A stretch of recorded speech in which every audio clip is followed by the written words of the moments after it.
अरे मोदी जी भाई, क्या मोदी जी लगा रखा है। आप जैसे नहीं, आप जैसे पत्रकार को अगर माल मिल रहा है टेबल के नीचे से देश की जनता को गुमराह करने का, आए दिन आप हिंदू मुसलमान के मुद्दों को सर अभी हिंदू मुस्लिम की तो बात ही नहीं देखे तो वही मीडिया का काम क्या, मीडिया का काम क्या। देखिए पत्रकार भाई, ये लोग पत्रकारिता करते हैं, पत्रकारिता के नाम पे इस देश को बेचने का काम सबसे बड़ा योगदान इन्हीं लोगों का है। आप जैसे पत्रकार इस देश में वाहवाही मोदी जी का करवा रहे हैं, इसलिए सत्यानाश होना तय है। भारतीय जनता पार्टी जैसे जो पत्रकार हैं, क्या वाकई में स्ट्रीम मीडिया इस देश की जनता के मुद्दों को उठाना चाहती है? इस देश में जनता के मुद्दों को, जनतंत्र की आवाज को दबाना चाहती है? मतलब इस देश का मीडिया तंत्र जो लोकतंत्र का चौथा स्तंभ कहा जाता है, जिसे शर्मसार कर दिया गया है।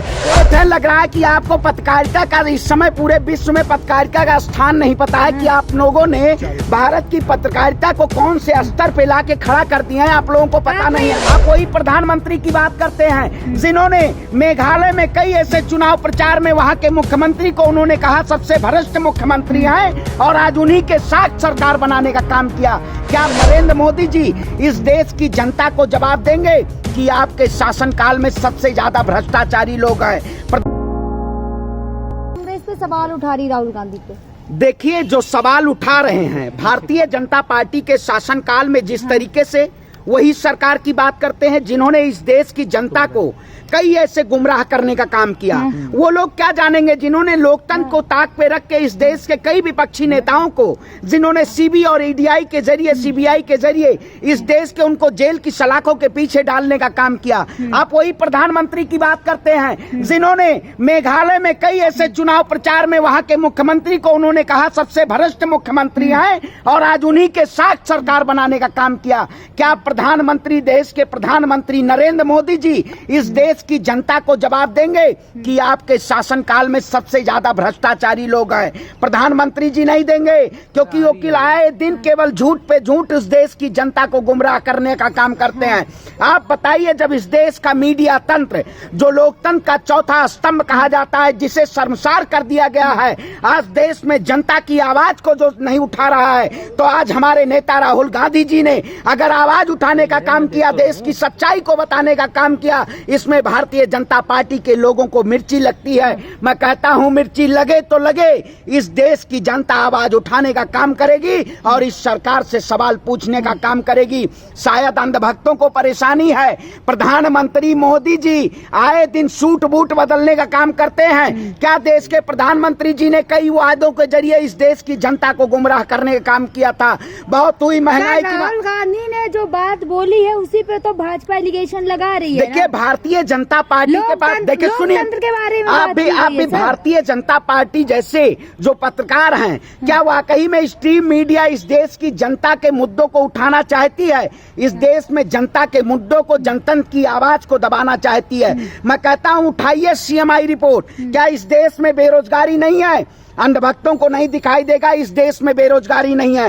देश में युवा परेशान है, किसान परेशान है। क्यों? कोई परेशान नहीं। आप बताइए, प्रधानमंत्री जी कहते थे 2022 तक किसानों की आय दोगुनी कर देंगे। क्या किसानों की आय क्या? आप जैसे लोग देखिए, आप जैसे नहीं, आप जैसे पत्रकार को अगर माल मिल रहा है टेबल के नीचे से देश की जनता को गुमराह करने का, आए दिन आप हिंदू मुसलमान के मुद्दों को, हिंदू मुस्लिम की तो बात नहीं देखे तो वही मीडिया का काम क्या, मीडिया का काम क्या। देखिए पत्रकार भाई, ये लोग पत्रकारिता करते हैं, पत्रकारिता के नाम पे इस देश को बेचने का काम सबसे बड़ा योगदान इन्हीं लोगों का है। आज देश में प्रधानमंत्री से पूछिए किसानों की आय दोगुनी होगी क्या? प्रधानमंत्री मोदी जी ने किसानों की आय दोगुनी करने का काम किया?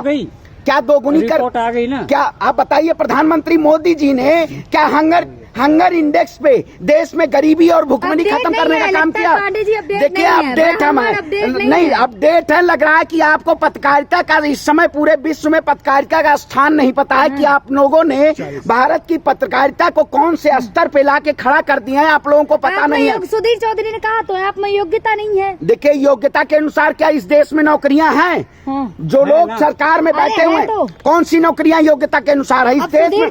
प्रधानमंत्री, देखिए, जब आप मिल बताइए, जाएगी। देश की संस्था पे, देश के सबसे बड़े लोकतांत्रिक पद पे अगर देश में कोई अशिक्षित बैठ जाएगा तो देश में शिक्षा की कद्र नहीं होगी। मैं कहता हूँ, प्रधानमंत्री जी से पूछता हूँ, उन्होंने कहा था बहुत हुआ युवाओं पे अत्याचार, अब की बार मोदी सरकार, उन्होंने कहा था सबका साथ सबका विकास सबका प्रयास, क्या उन्होंने सबका साथ सबका विकास करने का काम किया? उन्होंने तो मेघालय में अपनी सत्ता को पाने के लिए भ्रष्टाचारियों के साथ सत्ता बनाने का काम किया। ऐसा प्रधानमंत्री इस देश की जनता ने नहीं कभी देखा। अच्छा। देश की जनता ने अगर देखा होता, आप बताइए, आए दिन हर रैलियों में जिसका 60 सीटों में 58 विधायक चुनाव हार चुका हो और 2 सीट केवल उनकी सरकार में बैठा हो, वो बैठ के मेघालय में सरकार बनाते हैं और कहते हैं मैं तीनों राज्यों में पूर्ण बहुमत। क्यों लग रहा है उन्होंने भाजपा की सरकार उन्होंने ही बन कहा, गई? उन्होंने ही कहा, मोदी जी गए तो ऐसा अरे मोदी जी भाई क्या मोदी जी लगा रखा है। आप भी मतलब वही, अरे प्रधानमंत्री है तो अगर प्रधानमंत्री से कोई सवाल पूछेगा तो प्रधानमंत्री जी जेल की सलाखों के पीछे डाल देंगे। अगर आपके अधीनस्थ मीडिया तंत्र है, अगर आपके अधीनस्थ सीबीआई है, ईडी है, एनआईए है, आप सभी तंत्रों को इस देश में बदनाम करके और केवल विपक्षी नेताओं के पीछे लगाना चाहते हैं। विपक्ष डरेगा नहीं। इस देश के आने वाले प्रधानमंत्री राहुल गांधी हैं और मुंहतोड़ प्रधानमंत्री बन जाएंगे। आपको नहीं पता है? अभी सर्वे में देखा आपने, आपकी ही मीडिया ने सर्वे में कर्नाटक में दिखाया है कि आने वाले समय में कर्नाटक में कांग्रेस की सरकार आ रही है। अभी चुनाव जिन लोगों ने देख भी लिया देखे चुनाव तो कहा भारतीय जनता पार्टी कहाँ से सरकार में आ गई? आप बताइए। अरे जहाँ पे 58 में से 60 में से 2 सीट जो पाया हो वो कह रहा है मैं सत्ता में बैठा हूँ। आने वाले देखिए, अब कहता हूँ आप एडीआर की रिपोर्ट उठाइए, एडीआर की रिपोर्ट उठाइए, सबसे ज्यादा भ्रष्ट नेता भारतीय जनता पार्टी में हैं। उनके संस्कारी है, भ्रष्ट नहीं, कौन से संस्कारी हैं? वही संस्कारी हैं जो धर्म के नाम पे आए दिन उन्माद फैलाने का काम करते हैं। कर्नाटक में जब चुनाव आ गया तो कर्नाटक के शिक्षा मंत्री ने क्या घोषणाएं की हैं कि वहां पे अगर महिलाएं और बच्चियां और बच्चे बुर्का पहन के नहीं जाएंगे एग्जाम देने। इसका मतलब उस देश वहां पे बीजेपी स्टंट खेलना चाहती है हिंदू और मुसलमान का। पांडे जी, आप मुस्लिमों के लिए बोलते हैं, पंडित होकर पंडितों के लिए नहीं। देखिए, मैं सभी समाज हमेशा न्याय के लिए आवाज उठाता हूँ। देखिए, मैं हमेशा न्याय के लिए आवाज, इस देश में सच की आवाज उठाता हूँ। अगर आप लोगों को मिर्ची लगती है, अगर देश की जनता की आवाज बन के अगर हम आवाज उठाते तो मैं जेल की सलाह।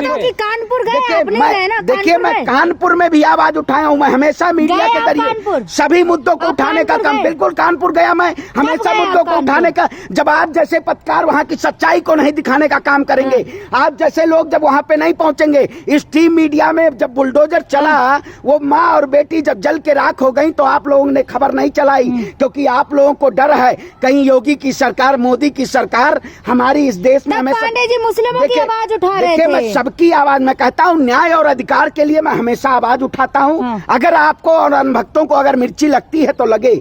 इस देश की जनता पूछ रही है, एनसीआरबी का डेटा उठाइए, एनसीआरबी का डेटा उठाइए।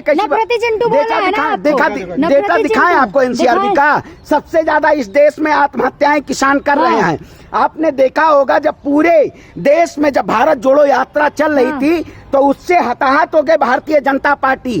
कई ऐसे ओछी राजनीति करके हमारे नेता की छवि को धूमिल करने का काम किया, लेकिन हम हमेशा लड़े हैं और जीतेंगे। इस सरकार को छवि सुधार रहे हैं, देखिए छवि सुधार रहे हैं अपनी। आप इस देश की जनता की छवि बेकार कर रही हैं, तो हमारे नेता ने पैदल चल के इस देश की जनता की छवि को दिखाने का काम किया। देश में किसानों को जाके लोकतंत्र की बात देखिए, आप बताइए, देश के प्रधानमंत्री जी ने 62 देशों की यात्राएं कर ली, लेकिन 62 देशों की यात्राएं करने के बाद देश के गरीबों को क्या मिला? जिसको कहते थे हवाई चप्पल वालों को हवाई जहाज पे बैठाएंगे, प्रधानमंत्री जी ने हवाई चप्पल भी और देश की जनता के कपड़े भी छीनने का काम किया। ऐसा प्रधानमंत्री इस देश में नहीं चाहिए। देश में ऐसे प्रधानमंत्री चाहिए, आपको देश में ऐसा प्रधानमंत्री चाहिए इंटेलेक्चुअल, जो देश की जनता की आवाज को, और विजनरी गवर्नमेंट होनी चाहिए। वो वाकई में हमारे नेता में है। राहुल, और आपको दिखाई नहीं दे रहा है राहुल गांधी जी, जिन्होंने पूरे देश की जन जन की आवाज को उठाने का काम किया, जिन्होंने संसद भवन में नहीं बोलने दिया, जिन्होंने संसद में आवाज नहीं नहीं उठने दी, वैसे हमारे नेता ने सड़क से और संसद तक आवाज उठाने का काम किया, गरीब मजलूम किसान का। और आने वाले समय में ये आपको पता चल जाएगा कि जो लोग सिलेंडर लेके महंगाई पे रोना रो लेते थे, वो आज सिलेंडर पता नहीं कहाँ चला गया है। क्योंकि जनता के लिए महंगाई नहीं है, महंगाई केवल आप जैसे लोगों के लिए। जनता के लिए जब आपने पॉकेट मारने का काम किया, देश की जनता को आपने लूटने का काम किया, सड़कों पर क्यों नहीं है? जनता सड़कों पे आने दीजिए। 24 का चुनाव, 24 के चुनाव से पहले इस देश की जनता, देखिए अब अभी करना आने वाला चुनाव आपको दिखाई दे देगा। अब आप तो चले जाते हैं कि मोदी जी ने तीनों राज्यों में चुनाव जीतने का काम किया, तो बोला जाएगा वो केवल आप ब्रांडिंग करते हैं, ब्रांडिंग के द्वारा वो आई हुई सरकारें इस देश की जनता आपकी नकारेगी। और आने वाले समय में 24 में हमारे देश के प्रधानमंत्री राहुल गांधी जी बनेंगे। बात कर रहे हैं, अमित शाह ने कहा है 2024 में भाजपा आना तय है। अमित शाह तो खुद तड़िपा रहे हो, तो आए दिन कहते हैं। देखिए गृह मंत्री उसको कहा जाता है जो देश में मुद्दों की बात करे, हिंदू मुसलमान में देश की जनता को बरगलाने का काम ना करे। आए दिन, अरे आप बताइए 24 की बात, 24 में भारतीय जनता पार्टी का सुपड़ा साफ है, जनता तैयार है इनको सत्ता से बेदखल करने के लिए, क्योंकि जनता में त्राहिमाम मचा हुआ है। और मोदी जी जैसे अंधभक्त, आप जैसे पत्रकार इस देश में वाहवाही मोदी जी का करवा रहे हैं, इसलिए सत्यानाश होना तय है। भारतीय जनता पार्टी को सत्ता से बेदखल किया जाएगा और देश में एक नई और लोकतांत्रिक सरकार इस देश की सत्ता में काबिज होने का काम करेगी। जय हिंद, जय भारत।